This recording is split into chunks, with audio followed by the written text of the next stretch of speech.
Donc du coup, bienvenue pour cette séance de révision, ce Study with me, qui va donc porter sur les fonctions exponentielles. On va donc aborder un sujet du bac, un sujet type du bac, pour que comme ça vous puissiez comprendre comment est-ce qu'on applique les fonctions exponentielles en examen.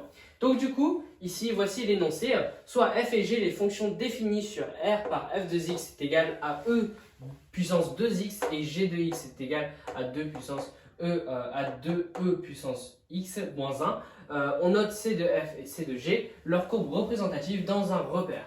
Première question, on nous demande de démontrer que les courbes c de f et c de g ont un point commun d'abscisse 0 très important et qu'en ce point, elles ont la même tangente delta dont on déterminera une équation. Donc pour ça, il faut connaître tout ce qui est dérivée, dérivation, bien sûr, pour du coup connaître la tangente. Donc maintenant c'est parti. Comment est-ce qu'on fait du coup pour connaître ce point en commun? Eh bien tout simplement on va prétendre qu'on connaît, qu'on sait que du coup il y a un point d'abscisse 0 et donc du coup c'est ce qu'on va faire, on va calculer tout d'abord f de 0. Donc f de 0 ici c'est tout simplement e puissance 2 fois 0, pardon pas 2x mais c'est 2 fois 0. Et donc du coup 2 fois 0 c'est égal à 0, donc du coup e0 et donc 1. Et maintenant, on dit que tout simplement, le point F, le point, je sais pas, on pourrait l'appeler I, d'abscisse 0, 1, appartient à CF. Ça, c'est le premier truc. Maintenant, deuxième truc, c'est G de 0. G de 0, eh bien, c'est tout simplement 2e puissance 0 moins 1. Et donc là, du coup, ce sera 2e puissance 0, ça sera 2 fois e0, ça fera 2 fois 1. Et 2 fois 1, du coup, ça sera, enfin 2 fois 1 moins 1, ça fera 1 tout simplement. Pardon, moins 1. Moins 1, ça fera 1 également. Le point également I, parce que du coup c'est 0, 1, appartient, pardon,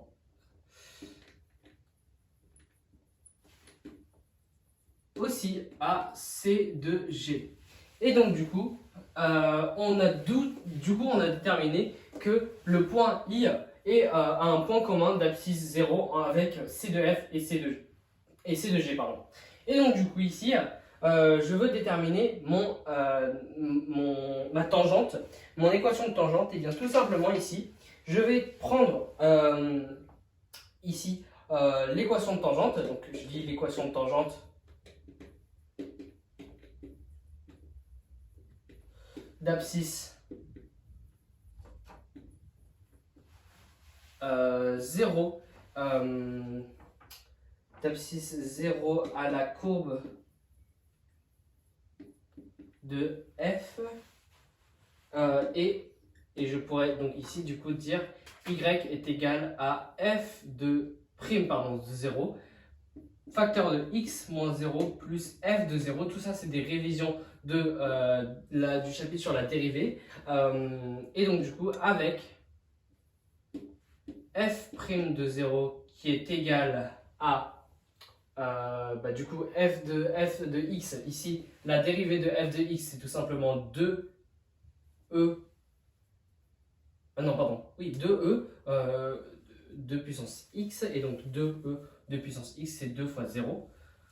Donc du coup ici c'est 0, et donc là du coup ça nous fera 2 fois 1, ou 2 fois e de 0, et donc du coup 2 fois 1, donc 2. Et ici f de 0 qui est égal à, f de 0 je l'avais déjà déterminé, c'est égal à 1. Donc on a, donc y est égal à f, 1 pardon, enfin du coup 2x moins 0 plus 1, et y, quand on simplifie, ça fait 2x plus 1, tout simplement.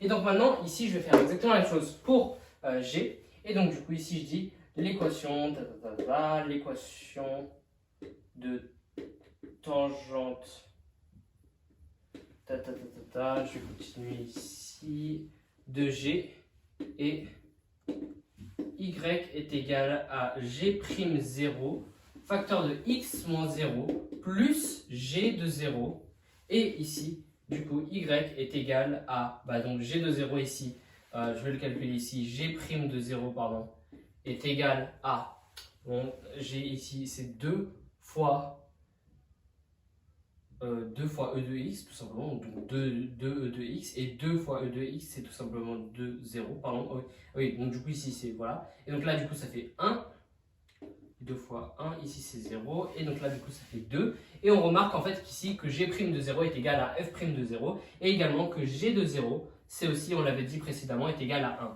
Ça on l'avait déjà dit juste ici. Et donc du coup ici je remplace les valeurs que je connais déjà, c'est-à-dire 2x moins 0 plus 1, et ici on simplifie 2x plus 1, et on remarque que les deux équations de tangente sont les mêmes, donc du coup ce qui fait que les deux courbes ont la même tangente. Les deux courbes ont la même tangente, ou la même, oui, la même tangente puisqu'ils ont la même équation au point d'abscisse 0, pardon. Au point d'abscisse, c'est important de préciser du coup l'abscisse juste ici. Donc ça c'est du coup pour la première question.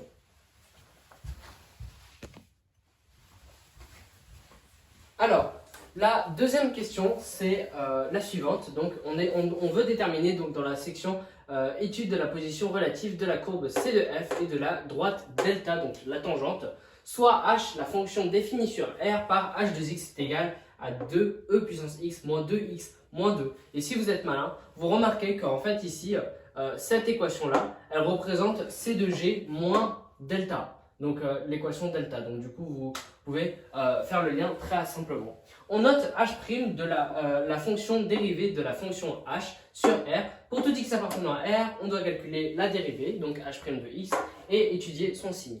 Donc du coup, c'est très simple. Ce qu'on va faire, c'est que d'abord, je dois définir la dérivabilité de h'. Donc h est la somme de fonctions définies et dérivables sur R. Donc, h est défini et dérivable sur R. Très simplement. Et donc, du coup, ici, je calcule h' de x, et donc h' de x est tout simplement égal à 2e puissance x moins 2 moins 0. Parce que ici, le moins, juste n'importe quel nombre, on va prendre le nombre k, et bien ce sera toujours, la dérivée renverra toujours 0. Et ici, également 2 fois x c'est égal à 2 fois 1, mais là je vais juste écrire 2. Et donc du coup, ça me donne 2e puissance x moins 2. Et maintenant que j'ai déterminé h' de x comme l'avait demandé la question, eh bien, je dois calculer le signe de h' de x. Sauf qu'ici, j'ai un problème puisque j'ai affaire à ce qu'on appelle une soustraction. Donc, quand on a une soustraction, on doit automatiquement, dans votre tête, vous devez automatiquement poser une inéquation. Donc, on cherche le signe de h' de x, d'où, et donc là, du coup, j'ai mon inéquation plutôt, 2e de x, e puissance x, moins 2, et on va prendre positif, et positif ou égal à 0, je pourrais très bien mettre inférieur ou égal à 0, hein, c'est la même chose. Et donc du coup ici, je vais mettre le 2e de x de l'autre côté, ce qui fait que du coup ça deviendra 2. Et donc comme je le mets de l'autre côté, maintenant j'ai fait apparaître ici les 2 des deux côtés, ce qui fait que je les fais disparaître. Ça me donne donc ici un 0, non pardon, un 1, pardon, comme je l'ai divisé en fait. Donc j'ai un 1 ici, oui, parce que tout simplement en fait les 2 ici, je les divise, je mets le 2 de l'autre côté, donc ça fera 2 divisé par 2, et donc du coup 2 divisé par 2, ça me fait 1 qui est juste ici. Et souvenez-vous que 1, c'est tout simplement égal à e de 0, et donc j'enlève les deux 0 ici, les deux e pardon, ici, ce qui me laisse donc x est inférieur ou égal à 0. Et j'ai résolu mon inéquation, puisqu'ici, mon inéquation, et donc du coup ici, on détermine directement le tableau de signes sans dire que, il me semble, sans dire que S est égal à ta, parce qu'on ne veut pas s'arrêter à là, ce n'est pas la réponse. Et donc du coup ici, je vais directement faire mon tableau de signes. X moins l'infini plus, et donc ici mon 0, tac,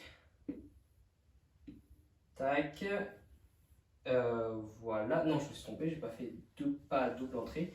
Et donc ici on pourrait dire quelque chose du style, on en déduit le signe.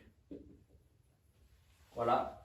Et donc ici je mettrai h' de x, et ici 0, et là plus et plus. Pourquoi? Parce que souvenez-vous, non pardon, et moins là, pardon ici, oui, c'est un moins. Et parce que justement ici, si vous prenez n'importe quel nombre qui sera entre moins l'infini et 0, vous pouvez le tester sur la calculatrice, vous verrez que le nombre ici 2e puissance x sera inférieur à moins 2, ce qui fait que du coup quand on a un nombre inférieur à moins 2, le nombre qui renverra sera forcément négatif, d'où le fait qu'on ait moins et plus juste ici. Voilà. Ah oui, non c'est tout. Et donc du coup, la question suivante me demande de dresser le tableau de variation de la fonction h sur R. Et donc du coup ici, je mettrai, donc là du coup c'est une nouvelle case, à partir de, du A, eh bien je détermine le tableau de variation, donc on déduit les variations de h sur R. Et là, je dresse mon tableau de variation, exactement la même chose que pour la question d'avant, sauf que du coup, là, juste en dessous du tableau de signes, je vais faire mon tableau de variation, ici, tac, tac, h' de x, et h, ou alors h', c'est exact, ou h de x, je pourrais écrire les deux, c'est exactement la même chose, moins, plus, ça baisse et ça remonte. Et donc ici, je dois calculer h de 0. Et h de 0, c'est égal à... h de 0, c'est 2e puissance 0 moins 2 fois 0 moins 2. Et là, je sais que ça fait 2. Donc du coup, ça me fera directement 0. Et là, voici mon tableau de variation. N'oubliez pas de calculer la valeur remarquable, la valeur particulière, h de 0 ici. Quand j'ai un tableau de variation, je calcule toujours les valeurs particulières. C'est très important. Donc maintenant, on nous demande de déduire que pour tout x appartenant à R, 2e puissance x moins 1 est supérieur ou égal à 2x plus 1. Donc ici, si vous remarquez bien, 2e puissance x moins 1, c'est g de x, et 2x plus 1, c'est le delta, la tangente à c de f et c de g qu'on avait déterminé précédemment. Donc on doit en fait déterminer que c de g, géométriquement bien sûr, est au-dessus de la tangente tangente delta. Eh bien, c'est très simple. Tout d'abord, on va dire que h de x s'annule en x est égal à 0 de valeur h de 0, pardon. H de 0 est égal à 0. H de 0 est égal à 0, c'est un minimum. Important de le préciser. Donc c'est un minimum. Ainsi, h de x est positif ou égal à 0 pour tout x appartenant à R. Parce que justement, le minimum, lui, est positif. Et donc du coup, positif, c'est-à-dire que là, on est d'accord que ici, vous le voyez géométriquement, hein, que la courbe va toucher comme une parabole une seule fois mon axe des abscisses, va la toucher mais ne va jamais descendre en dessous. Donc du coup, ça va rester au-dessus. C'est pour ça que justement, h de x est positif ou égal à 0 pour tout x appartenant à R. Or, on peut aussi écrire, ce qui équivaut à dire, que pour tout x appartenant à R, eh bien, 2ex moins 2x moins 2 est supérieur ou égal à 0. Sauf que souvenez-vous, le h de x, je vous avais dit que c'était la soustraction de ceci moins l'équation de la tangente. Donc du coup ici, je vais le remplacer tout ceci par 2x moins 1 moins le 2x plus 1. 2x plus 1. Tout ceci aussi, voilà. Et donc, quand je le mets le moins 2x plus 1, de l'autre côté, ça va me donner 2x moins 1, 2x plus 1, supérieur ou égal à 2x plus 1. Et donc, du coup, je viens de prouver que mon 2e puissance x moins 1 est supérieur ou égal à 2x plus 1, normalement. Et voici. Enfin, toujours pour tout x appartenant à R, bien sûr. Alors, la question qui est ici, du coup, nous demande que peut-on en déduire quant à la position relative de la courbe C de G par rapport à la droite, delta. Eh bien, souvenez-vous que, du coup, je vais écrire d'après le C, la question C, eh bien, 2e puissance x moins 1 est supérieur ou égal à 2x plus 1. Ce qui est d'ailleurs équivaut à dire que 2e puissance x moins 1, eh bien c'est g2x est supérieur ou égal à delta, enfin delta x du coup. Donc, on dit que du coup, donc c de g est au-dessus de delta x, de delta, ou de la droite delta si vous voulez, sur moins l'infini 0, union de 0 plus l'infini. Là, tac. Voilà, c'est 0 plus l'infini normalement, mais voilà.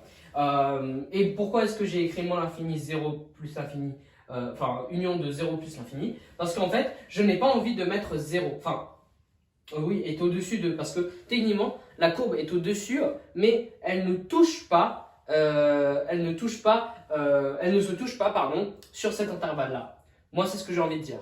J'ai envie de dire qu'en gros, comme j'ai mon schéma ici, on voit ici que par exemple, je dis n'importe quoi, mon point ici se touche, mais pour l'instant, quand il se touche, quand la droite se touche ici, on va dire qu'elle passe ici, on va dire, sur R, et bien en fait, la courbe reste toujours au-dessus, mais pourtant ici, ils vont se toucher en un seul point, qui est le point 0, mais techniquement, quand ça se touche, ce n'est pas au-dessus, ça se touche littéralement, donc c'est complètement différent. Donc ici, maintenant, pour une autre phrase, je dis et C de G et delta se touchent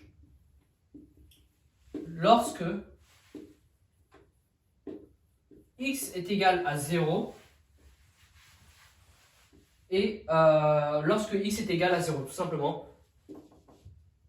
Lorsque x est égal à 0, pourquoi? Parce que tout simplement ici, vous remarquerez que si je remplace par 0, vous retrouverez exactement les mêmes nombres, donc 1 et 1, ce qui fait que du coup, quand on remplit une équation, ça veut dire que ça se touche sur x est égal à 0, vous pouvez vérifier vous-même. Alors, enfin, la dernière question, qui est pour moi la plus simple, étude de la position relative des courbes C de f et C de g. Pour tout réel x, on doit développer l'expression e de x moins 1 au carré, e puissance x moins 1 au carré.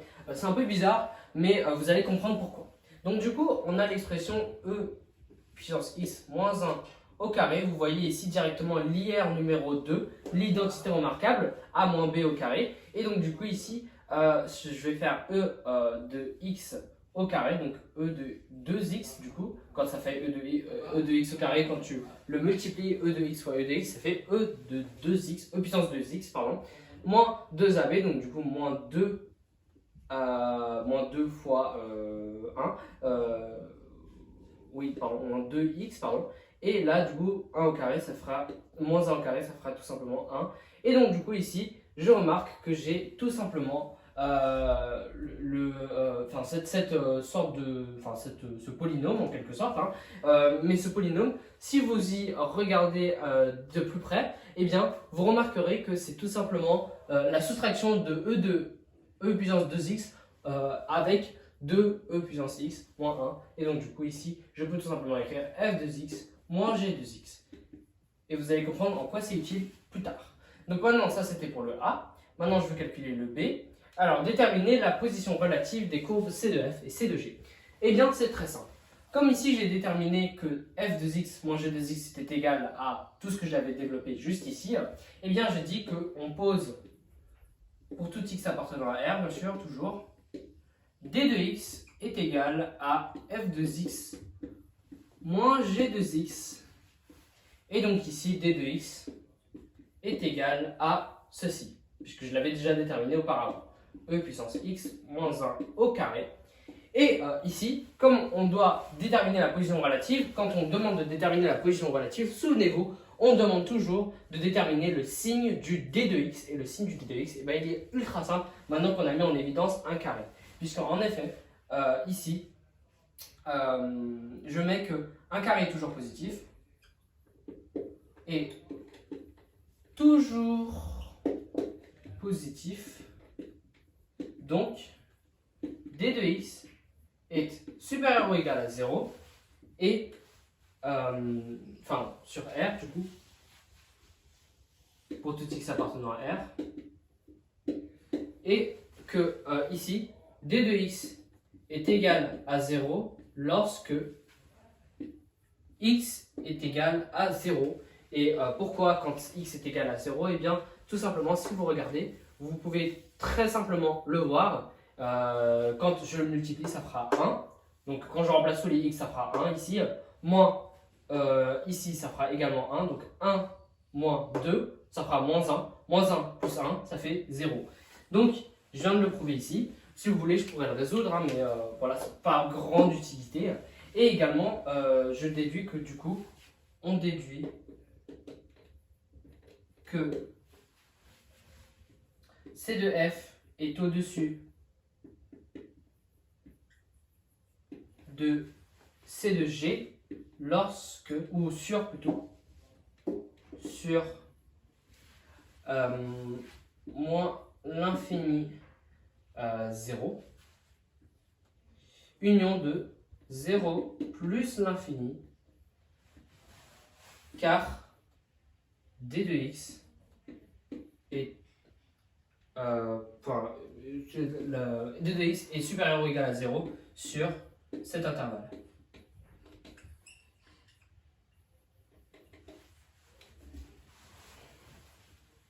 Enfin, strictement du coup, est strictement positif sur cet intervalle. Et également, ici, on d de x est égal à 0 lorsque x est égal à 0. Donc, C de f coupe C de g sur cette abscisse. Très simplement, c'est comme ça qu'on détermine la position relative. C'est très important parce que vous allez l'utiliser plusieurs fois dans l'année. Donc, c'est tout pour cet exercice type bac. Merci d'avoir écouté, merci d'avoir suivi jusqu'au bout et j'espère que cela vous aura aidé. N'hésitez pas à mettre un pouce bleu, commenter ou tout simplement vous abonner, cela me ferait très plaisir et j'espère vous retrouver pour de nouvelles vidéos. Ciao!